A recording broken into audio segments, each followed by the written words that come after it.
Hello students.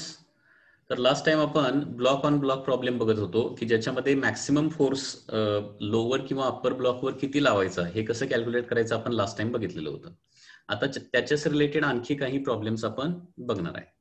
So for example suppose एक असा question आहे की ज्याच्यामध्ये दोन ब्लॉक्स आहेत. It is again the problem of block and block. The lower surface is a smooth surface, that is a frictionless surface, okay, and here there is a value of mu s is given 0.8 and mu k is given as 0.6, okay. After that, upper block is of mass 5 kg and lower block is mass of 10 kg. And here in this problem it is given that upper block is applied with the force of suppose 200 newton. Upper ब्लॉकला force किती लावलाय? 200 newton लावलेला आहे. तर what is the acceleration of the upper block and lower block हे आपल्याला find out करायचं आहे. Okay, so calculate acceleration of upper block and lower block. Upper block and lower block हे आपल्याला फाइंड आउट करायचं आहे. Okay, so this is the problem. आता याच्यामध्ये दोन्ही ब्लॉकचा आपल्याला ऍक्सेलरेशन फाइंड आउट करायचं आहे. आता सुरुवातीला आपल्याला हे ठरवावं लागेल की दोन्ही ब्लॉक एकत्रित जात आहेत का नाही जात आहेत. ओके, तर त्याच्यासाठी ते ब्लॉक एकत्रित जाण्यासाठी मॅक्सिमम फोर्स अप्पर ब्लॉकवर किती लावू शकतो हे आपण सुरुवातीला कॅल्क्युलेट करायला पाहिजे. ओके, तर आता दोन सरफेसेसच्या मध्ये maximum value of static friction किती येणार आहे between two blocks. Okay, so between two blocks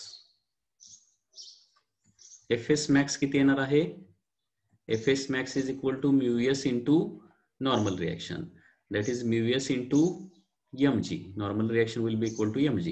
So coefficient of static friction आहे 0.8, m ची व्हॅल्यू आहे 5 आणि g ची व्हॅल्यू आहे 10. ओके, तर Fs max म्हणजे दोन ब्लॉकच्या मधला मॅक्सिमम स्टॅटिक फ्रिक्शनल फोर्स हा एवढा येणार आहे. Okay, that is 40 Newton. 40 Newton हा Fs max येणार दोन ब्लॉक मधला. आता हा Fs max कुणाला मूव्ह करणार आहे? तर Fs max 10 kg ला मूव्ह करणार, कारण 5 kg ला 200 न्यूटन वर फोर्स आहे. तर 10 kg ला काय करणार आहे? 40 न्यूटन फोर्स मूव्ह करणार आहे. Okay, so to move together maximum force applied on upper body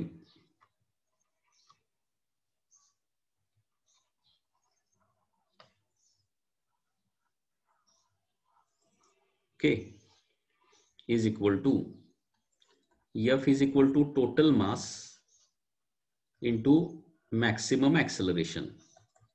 total mass किती येणार आहे? 15 येणार. आणि मॅक्सिमम ऍक्सेलरेशन, आता मॅक्सिमम ऍक्सेलरेशन किती येणार आहे? 40 डिवायडेड बाय 10 येणार. बरोबर आहे ना? हे लास्ट टाइम आपण स्टडी केलेलं आहे.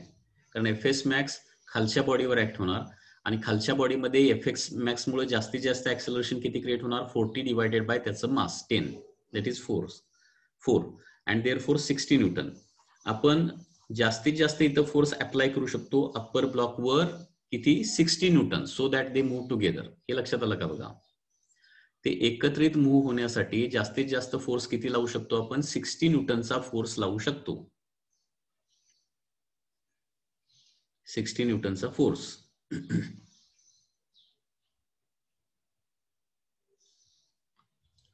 ठीक आहे. Fs max मध्ये काही लोक म्हणतात की m किती घ्यायचा? अरे Fs max कुठे ऍक्ट होणार? या दोन बॉडीच्या मध्ये ऍक्ट होणार ना. फ्रिक्शनल फोर्स कसं काढताय तुम्ही? Mu S into normal reaction करताय ना. मग इथली नॉर्मल रिएक्शन जी आहे ती किती येणार?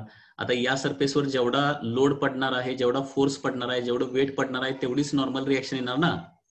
मग नॉर्मल रिएक्शन काढायला नेहमी त्या सरफेसच्या वरचं मास घ्यायचं असतं, हे लक्षात घ्या. नॉर्मल रिॲक्शन काढायला त्या सरफेसच्या वरचं मास, या सरफेसच्या वर मास किती आहे? 5 kg आहे. 10 kg कसं घेऊन चालेल? समजा इथली नॉर्मल रिॲक्शन काढायचं असेल तर इथं वेट किती ऍक्ट होते ते बघावं लागेल ना. इथं वेट किती ऍक्ट होणार? 15 kg ऍक्ट होणार. 5 kg आणि 10 kg. त्याच्यामुळे इथे नॉर्मल रिॲक्शन किती होणार आहे? 15 kg मुळे जी प्रोड्यूस होणारी नॉर्मल रिॲक्शन येणार ना, ती येणार आहे इथं. ओके, सो फ्रिक्शनल फोर्सचा फॉर्म्युला असतो म्यूएस इंटू नॉर्मल रिॲक्शन. हे लक्षात यायला पाहिजे तुम्हाला. Mu s into normal reaction. Okay, normal reaction कशी काढायची? एक नॉर्मल रिॲक्शन या सरफेस, इथल्या सरफेसची, मधल्या सरफेसची नॉर्मल रिॲक्शन पाहिजे ना. नॉर्मल रिॲक्शन काढायला त्या सरफेस वरचं मास कन्सिडर करता, त्याच्या खालचं मास कसं कन्सिडर करून चालेल? त्या सरफेस वरचं मास, आता या सरफेस वरचं मास किती असणार? मधल्या दोन ब्लॉकच्या सरफेसच्या वरचं मास किती? 5 kg येणार ना. 10 kg कुठनं येणार? त्याच्या वर. उलट बघायला लागलाय काय? सो देअरफॉर एफएस मॅक्स आला 40 न्यूटन आणि हा 40 न्यूटन 10 kg वर ऍक्ट होणार. त्याच्यामुळे 10 kg मध्ये जास्तीत जास्त ऍक्सेलरेशन किती क्रिएट करू शकतो? 40/10 म्हणजे 4 ऍक्सेलरेशन क्रिएट करू शकतो 10 kg मध्ये. म्हणजे दोन्ही बॉडी जास्तीत जास्त एकत्रित जात असतील तर 4 ऍक्सेलरेशन एकत्र जाणार. आणि त्याच्यामुळे जास्तीत जास्त वरच्या बॉडीवर फोर्स किती अप्लाय करू शकतो? 60 न्यूटन. परंतु इथं अप्लाय केलेला ऍक्च्युअल फोर्स किती आहे? 200 न्यूटन. म्हणजे या दोन्ही बॉडी एकत्रित जाणार नाहीत. ओके, सो ऍज, इथं तुम्हाला लक्षात आलं पाहिजे, as force applied is greater than maximum force to move together, F max to move together. Okay, so therefore two bodies doesn't move together.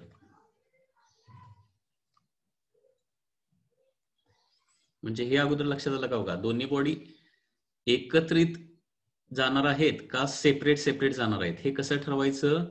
तर तुम्हाला फोर्स अप्लाइड त्या प्रॉब्लेम मध्ये दिलेला असणार, किती फोर्स अप्लाय केलेला आहे अप्पर बॉडी किंवा लोअर बॉडी जे काय असेल ते. ठीक आहे, आणि आपल्याला अगोदर कॅल्क्युलेशन करून घ्यावं लागेल की अप्पर बॉडीवर किंवा लोअर बॉडीवर जे काय असेल ते क्वेश्चन प्रमाणे जास्तीत जास्त फोर्स किती अप्लाय करू शकतो, हे आपल्याला कॅल्क्युलेशन जमलं पाहिजे अगोदर. एक कालच्या लेक्चरमध्ये, लास्ट लेक्चरमध्ये आपण सगळं बघितलंय, ते रिपीट करा अनेक वेळा म्हणजे तुम्हाला लक्षात येईल. तर याच्यामध्ये अप्लाइड फोर्स जर एफएस मॅक्स पेक्षा कमी असेल तर एकत्रित दोन्ही बॉडी जाणार, आणि अप्लाइड फोर्स एफएस मॅक्स पेक्षा जास्त असेल तर काय होणार? वरची बॉडी खालच्या बॉडीवर स्लाइड व्हायला चालू होणार आहे. ठीक आहे, आता दोन्ही बॉडी एकत्रित मूव्ह होणार नाहीत. एकत्रित मूव्ह होत नाहीत म्हणजे काय? दोन्ही बॉडीचं ऍक्सेलरेशन वेगळं येणार. आता मग दोन्ही बॉडीचं ऍक्सेलरेशन कसं काढायचं बघा. तर ऍक्सेलरेशन ऑफ 5 kg आता काढूया. Acceleration of 5 kg. तर ऍक्सेलरेशन ऑफ 5 kg कसं काढणार बघा. तर ही 5 kg ची बॉडी आहे. ठीक आहे, याच्यावर फोर्स किती लावलाय? 200 न्यूटनचा फोर्स लावलाय. ठीक आहे, त्या दोन बॉडीच्या मधला फ्रिक्शनल फोर्स काय करणार? या बॉडीच्या मोशनला अपोज करणार. तो किती आहे? 40 न्यूटन आहे. सॉरी, आता 40 न्यूटन पण येणार नाही. बॉडी स्लाइड होत असेल तर कायनेटिक फ्रिक्शन येणार आहे. इथं बॉडी जर स्लाइड होत असेल तर 40 न्यूटन घेऊन चालणार नाही. इथं एफके घ्यावं लागेल, कारण स्लाइड होताना कायनेटिक फ्रिक्शन ऍक्ट होणार. कायनेटिक फ्रिक्शन म्हणजे काय येणार? म्यूके इंटू नॉर्मल रिॲक्शन म्हणजे एमजी. सो म्यूके किती? 0.6 आहे आणि एमजी ची व्हॅल्यू किती? 50. म्हणजे हा 30 न्यूटन येणार आहे. ठीक आहे, त्याच्यामुळे आता या बॉडीवर नेट फोर्स येणार आहे, एफ नेट येणार आहे, that is 200 minus 30, that is येणार आहे 170 Newton.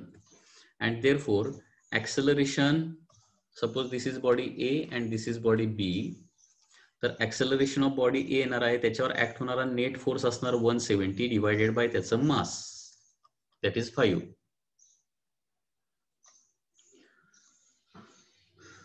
34 meter per second square. Okay, हे एचं ऍक्सेलरेशन येणार आहे. तसं ऍक्सेलरेशन ऑफ आता 10 kg body, acceleration of 10 kg body.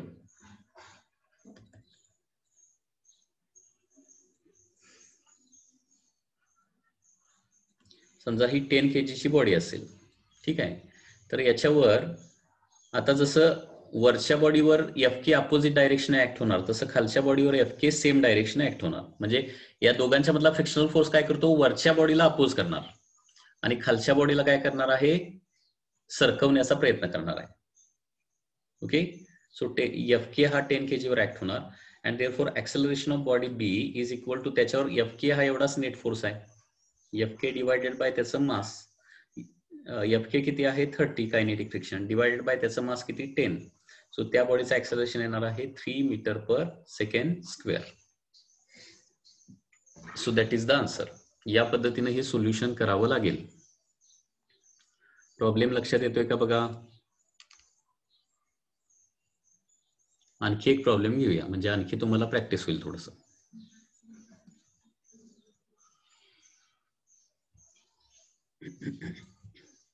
आता लोअर बॉडीवर आपण फोर्स अप्लाय करूया, त्याचा एक प्रॉब्लेम बघूया.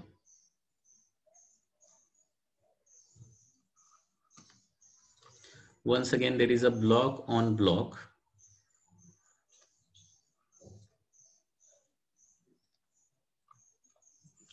So this is of suppose 6 kg. This is block A and this is block B. This is of suppose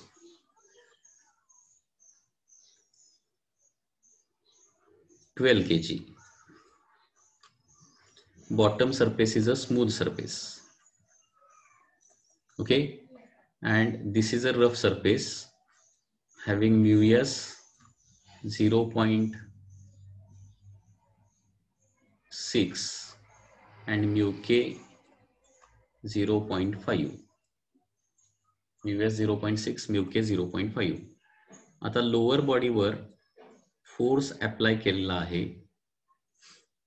okay, lower बॉडीवरचा फोर्सची value नंतर घेऊया थोडीशी. आता पहिली गोष्ट म्हणजे लोअर बॉडीवर जास्तीत जास्त मी किती फोर्स लावू शकतो so that they move together. हा पहिला क्वेश्चन सॉल्व्ह करूया. Okay, maximum force on lower body.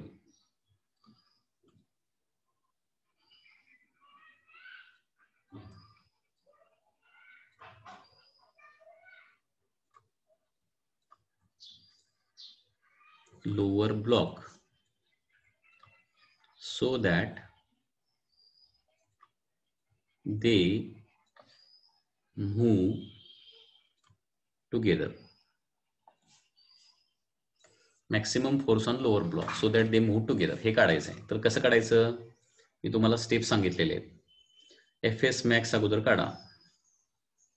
Fs max mu S into normal reaction. Fs mu S किती आहे 0.6. नॉर्मल रिॲक्शन किती येणार. ओके, इथला फ्रिक्शनल फोर्स काढायचा आहे म्हणजे त्याच्यावरचं मास घ्यायचं. नॉर्मल रिॲक्शन म्हणजे mg येणार. m कुठलं येणार 6 येणार. ओके, जी ची व्हॅल्यू 10. तर हा फोर्स किती येणार आहे 36 न्यूटन येणार Fs मॅक्स. म्हणजे जास्तीत जास्त फ्रिक्शनल फोर्स इथे येऊ शकतो 36 न्यूटन. आता 36 न्यूटन फोर्स कुणावर ऍक्ट होणार, कुणाला मूव्ह करणार आहे 6 kg ला मूव्ह करणार. त्याच्यामुळे ऍक्सेलरेशन मॅक्स काढूया. ऍक्सेलरेशन मॅक्स 36 डिवायडेड बाय 6 म्हणजे ऍक्सेलरेशन मॅक्स येणार आहे 6 मीटर पर सेकंड स्क्वेअर. म्हणजे ए बॉडी मध्ये जास्तीत जास्त आपण ऍक्सेलरेशन प्रोड्यूस करू शकतो 6 मीटर पर सेकंड स्क्वेअर. त्याच्यापेक्षा जास्त प्रोड्यूस करू शकत नाही, कारण ऍक्सेलरेशन म्हणजे त्याच्यावर ऍक्ट होणारा फोर्स डिवायडेड बाय त्याचा मास. ओके, ए बॉडीवर 6 kg बॉडीवर जास्तीत जास्त फोर्स 36च ऍक्ट होऊ शकतो. दुसरा फोर्सच नाहीये तिथं कुठला. जास्तीत जास्त 36, त्याच्यापेक्षा जास्त नाही. त्याच्यामुळं ए बॉडीचं जास्तीत जास्त ऍक्सेलरेशन येऊ शकतं 6. And therefore maximum force that can be applied on the lower body so that they move together. F max to move together.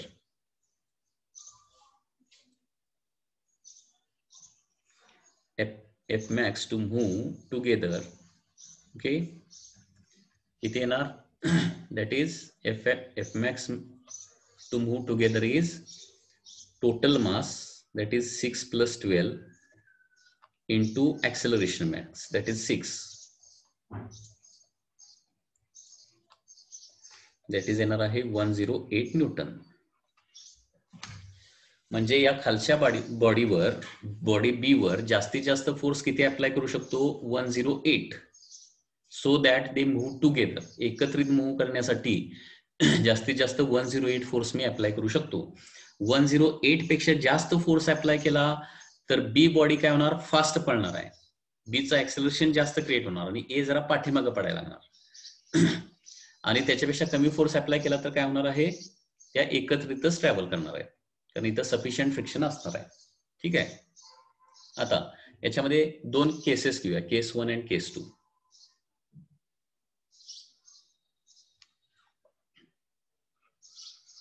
Case 1, if F is equal to असेल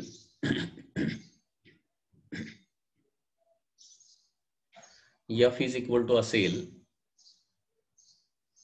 54 न्यूटन, तर दोन्ही ब्लॉकचा ऍक्सेलरेशन किती? म्हणजे इथं किती F इज इक्वल टू 54 घ्यायचा आहे केस 1 मध्ये. म्हणजे इथं फोर्स 54 जर अप्लाय केलेला असेल तर दोन्ही ब्लॉकचं ऍक्सेलरेशन किती? आता बघा हा F जो आहे ऍक्सेलरेशन ऑफ ब्लॉक्स काढायचा आहे. ओके. आता F हा जो आहे applied force that is 54 newton, हा काय आहे less than F max to move together, याच्यापेक्षा कमी आहे. म्हणजे याचा अर्थ काय होणार आहे देअरफॉर टू बॉडीज किंवा टू ब्लॉक्स मूव्ह टुगेदर. म्हणजे अप्लाइड फोर्स जर काय आपण काढलेले F मॅक्स पेक्षा कमी असेल तर काय होणार आहे they move together with same acceleration. Move together with acceleration, दोघे एकत्रित जातात म्हणजे दोघांचं ऍक्सेलरेशन सेम असणार आहे. आणि ते ऍक्सेलरेशन किती असणार आहे ए इज इक्वल टू फोर्स किती अप्लाय केलाय 54 डिवायडेड बाय टोटल मास किती 6 + 12. सो 54/18 म्हणजे आन्सर किती येणार आहे, answer will be equal to 3 meter per second square. म्हणजे दोन्ही block 3 meter per second square न मूव्ह होणार. लक्षात येते 3 मीटर पर सेकंड स्क्वेअर. ही केस 1 झाली. आता केस 2.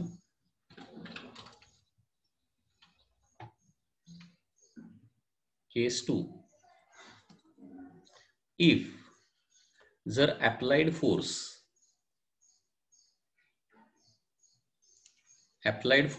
सपोज किती असेल, अप्लाइड फोर्स इज 120 न्यूटन असेल. अप्लाइड फोर्स आता काय झाला 120, म्हणजे 54 ऐवजी प्रॉब्लेम मध्ये दिलंय की 120 फोर्स आहे, सपोज असं दिलेलं असेल. तर आता ऍक्सेलरेशन ऑफ ब्लॉक्स किती येणार क्वेश्चन मार्क. ओके, हे कॅल्क्युलेशन आपल्याला करायचं. ऍक्सेलरेशन ऑफ ब्लॉक्स किती येणार आहे. आता बघा इथं F दॅट इज 120 न्यूटन हा का आहे greater than F max to move together आहे. त्याच्यामुळे दोन बॉडीज एकत्रित जाणार का, नाही जाणार. So that is therefore two bodies moves with different acceleration. दोन्ही बॉडी काय होणार आहेत वेगळ्या वेगळ्या ऍक्सेलरेशन ट्रॅव्हल करणार आहेत. ओके. आता म्हणजे लक्षात आलं का बघा, दोन्ही बॉडी एकत्रित जाणार का नाही हे कशावरून ठरवायचं. एफएस मॅक्स तुम्हाला अगोदर काढावं लागेल. एफएस मॅक्स नव्हे, F max to move together काढावं लागेल. F max to move together काढल्यानंतर अप्लाइड फोर्स त्याच्यापेक्षा कमी आहे का जास्त आहे बघायचं. त्याच्यापेक्षा कमी असेल तर ते एकत्रित जाणार आणि ऍक्सेलरेशन येणार आहे दोन्ही बॉडीचं तो अप्लाय केलेला force, actual force divided by total mass. ठीक आहे. आणि जर अप्लाइड फोर्स त्या एफ मॅक्स पेक्षा जर काय येत असेल जास्त प्रॉब्लेम मध्ये दिलेला असेल, अप्लाइड फोर्स जास्त दिलेला असेल तर काय होणार आहे ते एकत्रित जाणार नाहीये. ज्याच्यावर फोर्स लावलेला आहे ती बॉडी जास्त स्पीडनं पळणार आणि ज्याच्यावर फोर्स नाहीये ती काय होणार आहे कमी ऍक्सेलरेशन पळणार आहे. लक्षात घ्या, कमी ऍक्सेलरेशन. तर आता मग याच्यासाठी फ्री बॉडी डायग्राम काढावं लागेल. आता जी वरची बॉडी आहे 6 kg ती काय होणार आता खालच्या बॉडीवर स्लाइड व्हायला चालू होणार, कारण खालच्या बॉडीवर फोर्स जास्त आहे ना. ओके 108 पेक्षा जास्त आहे, त्याच्यामुळे ती जास्त ऍक्सेलरेशन पुढे जाणार आणि वरची बॉडी त्याच डायरेक्शन पडणार आहे, परंतु ती स्लिप व्हायला लागणार, पाठीमागे थोडीशी पडणार आहे. ओके, आता या बॉडीला ढकलणारा 6 kg राईट हँड साईडला ढकलणारा फोर्स म्हणजे काय असणार आहे, Fk असणार आहे.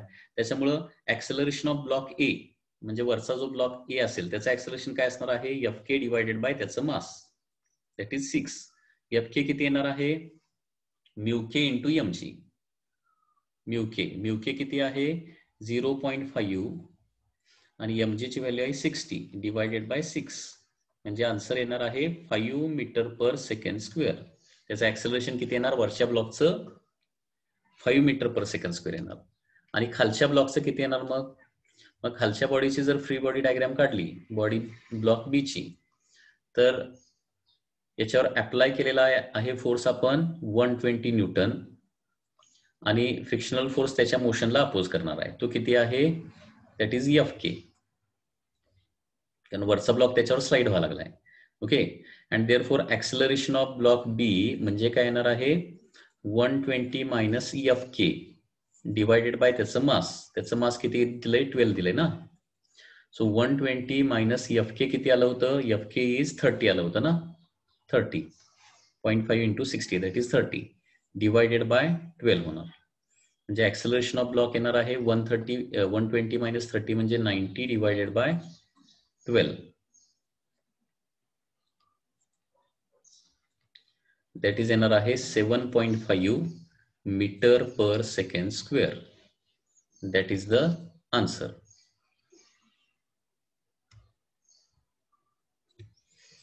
So in this way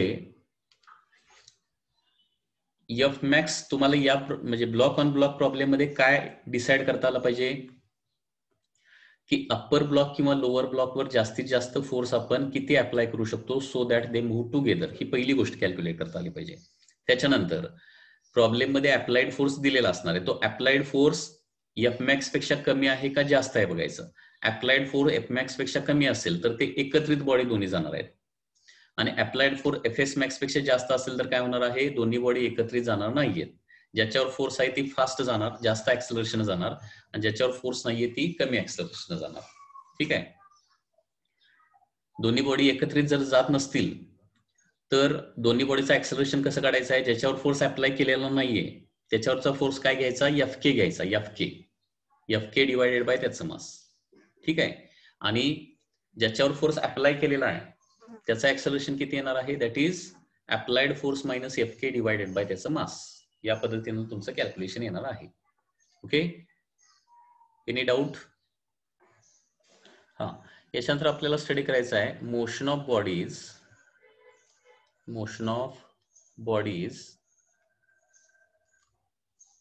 on rough inclined plain.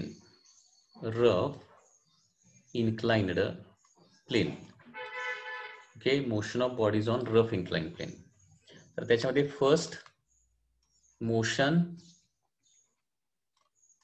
Down the plane.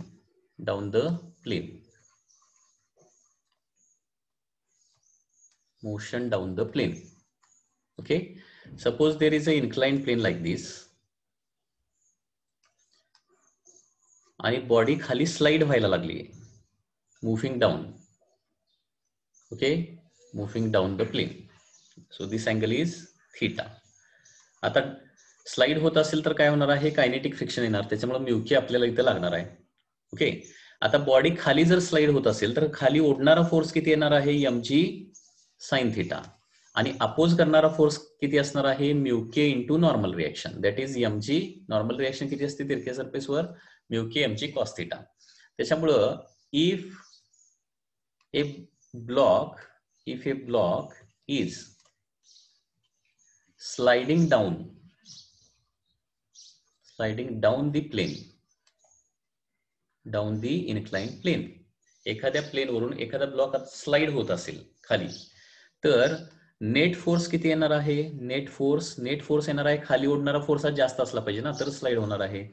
Net force येणार आहे mg sine theta minus mu k mg cos theta, हे नेट फोर्स येणार आहे. And therefore net acceleration down the plane, okay, if block is sliding down the plane, net force एवढा येणार आहे, net acceleration येणार आहे, मासने डिवाइड करावं लागेल ऍक्सेलरेशन काढण्यासाठी, तर ते येणार आहे g sine theta minus mu k g cos theta. Okay, म्हणजे ऍक्सेलरेशन येणार, जी जर कॉमन काढलं तर sine theta minus mu k cos theta एवढं net acceleration down the plane असणार आहे. आता याच्यामध्ये असा क्वेश्चन येऊ शकतो की ही बॉडी स्टार्टिंग फ्रॉम रेस्ट असेल तर बॉटमला येईपर्यंत त्याची व्हेलॉसिटी किती होणार. Okay, so velocity if starting from rest, if starting from rest,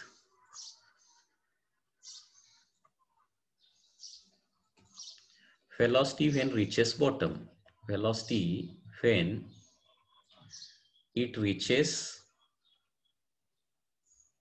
bottom, velocity when reaches bottom, तर त्याच्यासाठी आपण काय करू शकतो, थर्ड कायनेमॅटिक इक्वेशन वापरू शकतो, that is v square is equal to u square plus 2as. Okay, here s is the length of that, म्हणजे याची लेंथ सपोज काय असेल, इन्क्लाइन प्लेनची लेंथ यल असेल, म्हणजे इन्क्लाइन प्लेनच्या बॉटम पासून किती डिस्टन्सला तो ब्लॉक आहे, सपोज यल इतक्या डिस्टन्सला तो ब्लॉक आहे वर. ओके, तर v square is equal to starting from rest असल्यामुळे इनिशियल व्हेलॉसिटी 0 येणार आहे, आणि 2 नेट ऍक्सेलरेशन किती आहे, g in bracket sine theta minus mu k cos theta into l, and therefore answer येणार आहे phi is equal to square root of 2gl in bracket sin theta minus mu k cos theta. This is the velocity when it reaches the bottom. हा जो formula आहे ना तो कसा लक्षात ठेवायचा आहे, लक्षात घ्या, हा formula similar to square root of 2gh आहे, स्क्वेअर रूट ऑफ 2gh. फक्त काय होणार आहे, स्क्वेअर रूट ऑफ जी ऐवजी काय येणार आहे तर नेट ऍक्सेलरेशन फक्त तुम्हाला रिप्लेस करायचं आहे, आणि एच ऐवजी काय येणार आहे, लेंथ ऑफ दॅट प्लेन. या पद्धतीने थोडंसं लक्षात ठेवू शकता.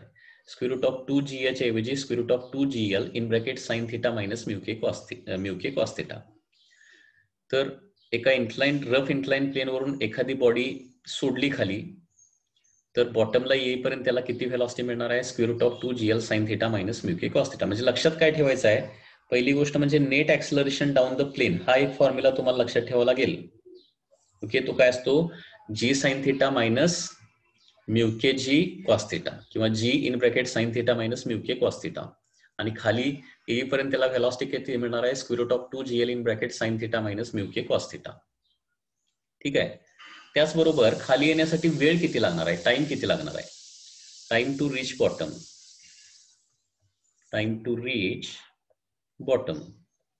ओके, तर हा फॉर्म्युला तुम्हाला जर लक्षात ठेवायचा असेल तर फ्रीली फॉलिंग बॉडीचा फॉर्म्युला काय असतो, स्क्वेअर रूट ऑफ 2h/g हा फॉर्म्युला असतो. Okay, square root of 2h/g, याच्यामध्ये h फक्त लेंथ न रिप्लेस करायचं आणि g च्या ठिकाणी नेट ऍक्सेलरेशन फक्त ठेवायचं. सो टाइम टू रीच बॉटमचा फॉर्म्युला येणार आहे, त्याला टाइम ऑफ डिसेंट असं म्हणू शकतो, खाली येण्यासाठी लागणारा वेळ, that is square root of 2l divided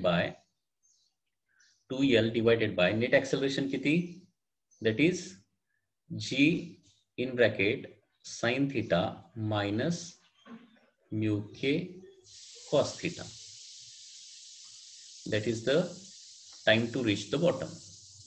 लक्षात आलं, हा एवढा part motion down the plane साठी तुम्हाला लक्षात ठेवावा लागेल. मोशन डाऊन द प्लेन, जे एक बॉडी प्लेन वरून खाली येत असेल, खाली स्लाइड होत असेल, तर या पद्धतीनं net acceleration, velocity when it reaches the bottom and time to reach the bottom, हा फॉर्म्युला व्यवस्थित लक्षात ठेवावा लागेल. आणि हे बेसिक फॉर्म्युले जे फ्री फॉलचे आणि टाइम ऑफ डिसेंटचे फॉर्म्युले आहेत ना, त्याच्यावरून फक्त लक्षात ठेवा. टाइम ऑफ डिसेंटचा स्क्वेअर रूट ऑफ 2h/g असतं, एचच्या ठिकाणी एल टाका आणि जीच्या ठिकाणी नेट ऍक्सेलरेशन टाका. किंवा व्हेलॉसिटी लक्षात ठेवायची असेल तर स्क्वेअर रूट ऑफ 2gh ऐवजी एचच्या ठिकाणी पुन्हा एकदा length of that displacement of the block टाकायचं, लेंथ ऑफ द प्लेन काय असेल ते, आणि जीच्या ठिकाणी नेट ऍक्सेलरेशन टाकायचं. नेट ऍक्सेलरेशन कशा लक्षात ठेवायचं, खाली ओढणारा फोर्स mg साइन थिटा असतो आणि अपोज करणारा force mu k mg cos theta असतो, mu k mg cos theta. ठीक आहे, mu k mg cos theta असतो.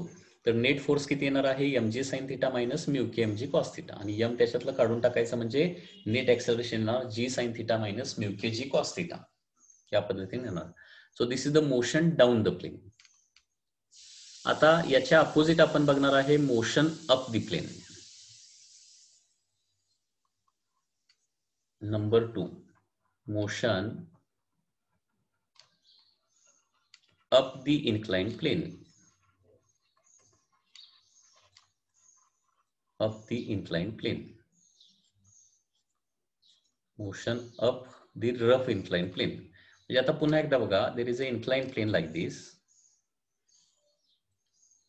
which is making an angle theta, and a body is placed on this inclined plane and it is thrown up with velocity v. v velocity काय केलेली आहे, वर फेकलेली आहे. ठीक आहे.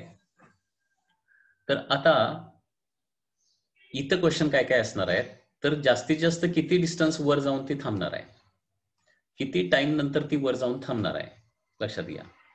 ओके, यासारखे इथं क्वेश्चन असू शकतात.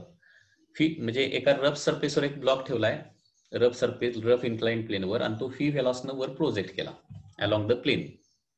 तर जास्तीत जास्त किती डिस्टन्स ट्रॅव्हल करणार टू स्टॉप, थांबेपर्यंत किती डिस्टन्स ट्रॅव्हल करणार आणि किती वेळ ते ट्रॅव्हल करणार, हे तुम्हाला गोष्टी इथे कॅल्क्युलेट करता आल्या पाहिजेत. आता बॉडी वर जर जात असेल तर फ्रिक्शनल फोर्स काय येणार आहे, खाली येणार, आणि तो किती असणार आहे, mu k into normal reaction. Mu k into normal reaction म्हणजे mg cos थिटा असतं. त्याचबरोबर आणखी दुसरा फोर्स कुठला, mg sin theta along the plane, down the plane असा ऍक्ट होत असतोच. त्याच्यामुळे या केसमध्ये बॉडी जर वर जात असेल तर बॉडीवर ऍक्ट होणारा नेट फोर्स असणार आहे डाऊनवर्ड, आणि तो किती असणार आहे, mg sin थिटा प्लस आता येणार आहे, कारण दोन्ही सेम डायरेक्शन असणार ना, mu k mg cos theta, हा नेट फोर्स. आणि त्याच्यामुळे मोशनला जे रिटार्डेशन क्रिएट होणार आहे, कारण व्हेलॉसिटी अपवर्ड आहे आणि फोर्स, नेट फोर्स डाऊनवर्ड आहे. सो रिटार्डेशन ए नेट के, ऍक्च्युली हे रिटार्डेशन असणार आहे, म्हणजे निगेटिव्ह ऍक्सेलरेशन किती असणार आहे, याच्यातून याला m ने डिवाइड करावं लागेल, म्हणजे g sin theta plus mu k g cos theta. बघा, म्हणजे ह्या महत्वाच्या गोष्टी आहेत. म्हणजे बॉडी खाली येत असेल तर ऍक्सेलरेशन किती असतं, g sin theta minus mu k g cos theta खाली येत असेल तर, आणि बॉडी वर फेकली सर्टन व्हेलॉसिटीनं along the plane, rough plane, तर रिटार्डेशन त्याला किती क्रिएट होणार, g sin theta plus mu k g cos theta. Okay, किंवा g जर कॉमन काढलं तर sine theta plus mu k cos theta. मग आता किती डिस्टन्सला जाऊन थांबणार, स्टॉपिंग डिस्टन्सचा फॉर्म्युला माहिती आहे ना तुम्हाला, स्टॉपिंग डिस्टन्सचा फॉर्म्युला आपण बघितलाय, तोच फॉर्म्युला इथं वापरूया. Stopping distance is u square by 2a असतं, u square by 2a. Initial velocity किती आहे, फी आहे, v square divided by 2 times retardation किती आहे, g in bracket sine theta plus mu k cos theta, एवढं distance जाऊन ते बॉडीवर थांबणार आहे, हे स्टॉपिंग डिस्टन्स. आणि stopping time,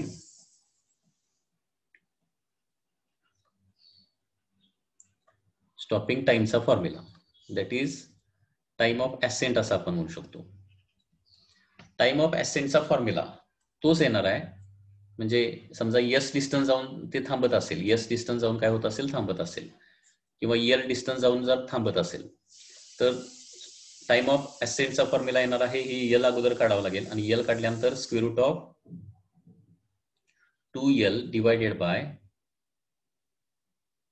g in bracket sine theta plus mu k cos theta, असा फॉर्म्युला येणार. म्हणजे तोच जसा time of ascent, time of descent, square root of 2h by g, 2h by g, 2h by g basically actually मी इथं formula वापरलाय, square root of 2h, h ऐवजी फक्त हे स्टॉपिंग डिस्टन्स येणार आहे, आणि divided by net acceleration, that is the stopping time. Stopping distance, या दोन गोष्टी व्यवस्थित लक्षात ठेवायच्या आहेत.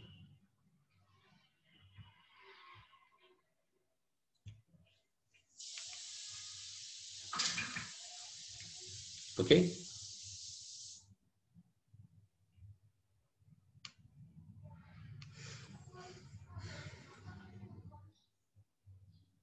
त्याच्यानंतर आणखी एक सिंपल एक्झाम्पल बघूया,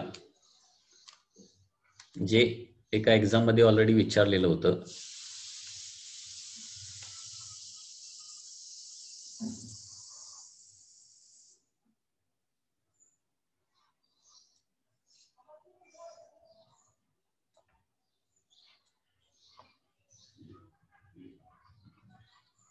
ten kg, 2 kg and m, and here coefficient of static friction is given as 0.8. Okay. तर हा एक क्वेश्चन बघा. या क्वेश्चन मध्ये काय दिलंय की या पद्धतीची एक अरेंजमेंट आहे. इथला जो सरफेस आहे तो रफ सरफेस आहे खालचा. तर what is value of m, value of small m, so that what is value of m, so that blocks doesn't slide. हे दोन्ही ब्लॉक जे ते पुढे सरकले नसले पाहिजे. तर त्याच्यासाठी इथं सफिशियंट अमाऊंट ऑफ काय असलं पाहिजे, फ्रिक्शन असलं पाहिजे. सफिशियंट अमाऊंट ऑफ फ्रिक्शन येण्यासाठी इथं sufficient amount of normal reaction असले पाहिजे, कारण नॉर्मल रिएक्शनवर फ्रिक्शनल फोर्स डिपेंड असतो. आणि नॉर्मल रिएक्शन कशावर डिपेंड असणार आहे, त्या सरफेसच्या वर एकूण वेट किती आहे त्याच्यावर डिपेंड असणार आहे. ठीक आहे. मग आता हे वेट 2 kg सफिशियंट कदाचित नसणार आहे. मग त्याच्यासाठी आणखी एक ब्लॉक त्याच्यावर ठेवावा लागणार, जेणेकरून काय होणार नाही, हे सरकणार नाही पुढे. आता लक्षात घ्या, या 2 kg ला किंवा 2 kg आणि m या दोघांना सरकवणारा फोर्स किती असणार बघा. सरकवणारा फोर्स म्हणजे या रोप मधलं टेन्शन, आणि रोप मध्ये टेन्शन किती येणार आहे. इथं क्रॉस जर काढलं तर इथं टेन्शन, ओके, टेन्शन या पद्धतीने असणार. म्हणजे 10 kg बॉडीची फ्री बॉडी डायग्राम जर काढली तर त्याला वर ओढणारा फोर्स आहे T आणि खाली ओढणारा फोर्स आहे 10G. म्हणजे इथं टेन्शन किती येणार आहे, tension is equal to 10G म्हणजे किती येणार आहे, 100 येणार, 100 न्यूटन. म्हणजे ही सगळी सिस्टम जर रेस्ट मध्ये असेल तर काय होणार, upward force is equal to downward force येणार ना. सरकायला नको म्हणून सांगितलंय. हे ब्लॉक सगळे स्लाइड झाले नसले पाहिजे. म्हणजे 10 kg रेस्ट मध्ये राहायला पाहिजे. 10 kg रेस्ट राहण्यासाठी त्या 10 kg ला खाली ओढणारा फोर्स किती आहे, mg म्हणजे 10G, आणि वर ओढणारा फोर्स किती आहे, T आहे. ठीक आहे. आता या दोन्ही ब्लॉकला राईट हँड साइडला ओढणारा फोर्स किती असणार, T, आणि याला अपोज करणारा फोर्स किती, Fs मॅक्स. ठीक आहे. तर ही सगळी सिस्टम इक्विलिब्रियम मध्ये राहण्यासाठी काय व्हावं लागेल, Fs max should be equal to काय व्हायला पाहिजे, टेन्शन व्हायला पाहिजे. Fs max should be equal to tension. आता Fs मॅक्स किती येणार इथं, तर mu s into normal reaction is equal to tension. आता म्यूएस नॉर्मल रिएक्शन किती येणार, तर नॉर्मल रिएक्शन म्हणजे त्या सरफेसवर पडणारा एकूण वेट, जेवढं वेट त्याच्यावर पडणार तेवढीच नॉर्मल रिएक्शन येणार ना. सो नॉर्मल रिएक्शन येणार आहे 2 + m इंटू G, एवढी नॉर्मल रिएक्शन येणार आहे. इज इक्वल टू टेन्शन किती आहे, 100 न्यूटन आहे. अँड देअरफॉर इथं आता मग काय होणार, म्यूएस ची व्हॅल्यू किती आहे, 0.8. So 0.8 in bracket 2 + m into G ची व्हॅल्यू किती, 10 is equal to 100. 0 0 cancel. Okay. So 0.8 ने डिवाइड करूया. So 2 + m is equal to 10 divided by 0.8, 10 divided by 0.8. Okay. So m is equal to 10 divided by 0.8 minus 2. So एवढं mass तिथं ठेवावं लागेल. आता हे अंदाजे मास घेतल्यामुळे आन्सर कदाचित निगेटिव्ह येईल, परंतु इथं म्यूएस ची व्हॅल्यू कदाचित आपल्याला चेंज करावी लागेल. इथं म्यूएस ची व्हॅल्यू 0.4 घेतो म्हणजे बरं होईल. म्यूएस ची व्हॅल्यू 0.4 घेतो. Okay. So this is 0.4.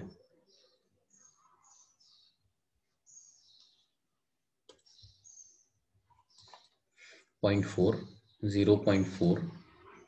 So 10 divided by 0.4, that is 100 by 4.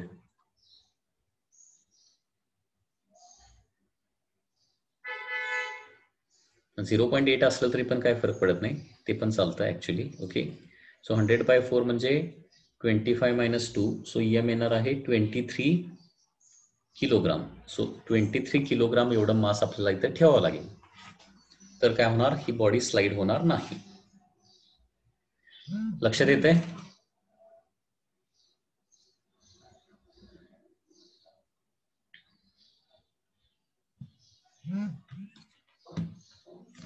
तर या पद्धतीनं हा सगळा फ्रिक्शनचा पार्ट आहे, फ्रिक्शनचा पार्ट. ओके, तर तुम्ही काय करा मग आता, बेस्ड ऑन दिस आपण फ्रिक्शनचा जो पार्ट काय स्टडी केले, जो काय स्टडी केलेला आहे, based on that DC Pandey मधले सगळे प्रॉब्लेम सॉल्व्ह करा आणि त्याच्यामध्ये जे काही डाऊट्स येतात ते डाऊट्स विचारा. ओके,